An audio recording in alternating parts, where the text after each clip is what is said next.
আমরা কোনো গাড়ি 10টা পয়সা আমরা গাড়ি ভাড়া পর্যন্ত দিইনি, আর খাওয়া তো দূরের কথা। প্রত্যেকটা ব্যক্তি তাদের নিজের টাকা গাড়ি ভাড়া করেছে এবং নিজের টাকায় খেয়েছে এবং নিজেরা পায়ে হেঁটে গাড়ি পার্কিং করে পায়ে হেঁটে এই মাঠে উপস্থিত হয়েছে। এটা তৃণমূল কংগ্রেস না। আমরা গত কয়েকদিন আগে দেখেছিলাম বারাসাত কাছারিপাড়ার মাঠে অন্তত 20 কোটি টাকা, 20 থেকে 25 কোটি টাকা প্রজেক্টের যে প্রোগ্রাম হয়েছিল অভিষেক বন্দ্যোপাধ্যায়ের উপস্থিতিতে, আমরা দেখেছিলাম মাঠের কি পরিস্থিতি ছিল। দাদা একেবারেই তৃণমূল তারা বলছে যে বিজেপির মিটিংয়ে যা, কিন্তু আইএসএফের মিটিংয়ে যাস না, তাহলে কি জানাবেন? বিজেপি আর তৃণমূল কি ওরা কি একসাথে? বিজেপি আর তৃণমূল তো এক, ফুল দুটোই ভুল।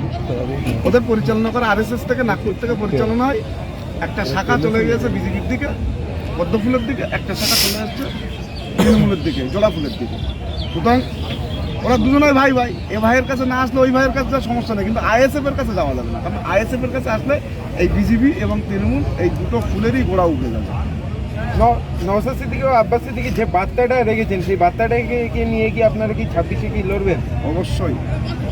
পুরো এই লক্ষ লক্ষ মানুষ উপস্থিত হয়েছে শুধুমাত্র নওশাদ সিদ্দিকী ভাইজানের যে বার্তা, সেই বার্তা নিয়েই 26-এ ইলেকশন লড়ার জন্য।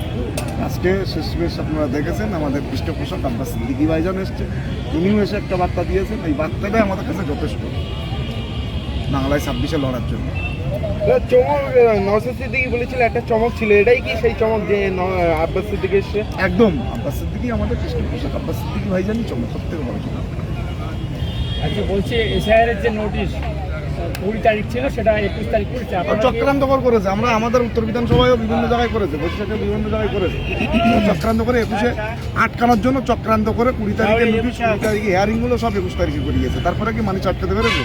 মাঠে যা মানুষ দেখেছেন তার থেকে ডবল মানুষ বাইরে ছিল, আরও ডবল মানুষ রাস্তায় আটকে দিয়েছে আজকে।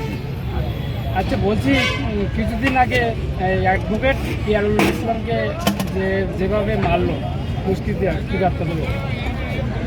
আইএসএফকে ভয় করছে, আইএসএফকে ভয় করছে। 26-এ ভাঙড়ের পরপরই যে ভাঙড়ের গায়ে বাদুরিয়া, এই হাড়োয়া, বৈশাখী উত্তর, দেগঙ্গা, এই সিটগুলো তৃণমূল কংগ্রেস হাতছাড়া হচ্ছে। এটা সম্পূর্ণভাবে বুঝতে পেরেছে। সেই জন্য তৃণমূল কংগ্রেস আইএসএফের নেতৃত্বদেরকে আটকানোর চেষ্টা করছে।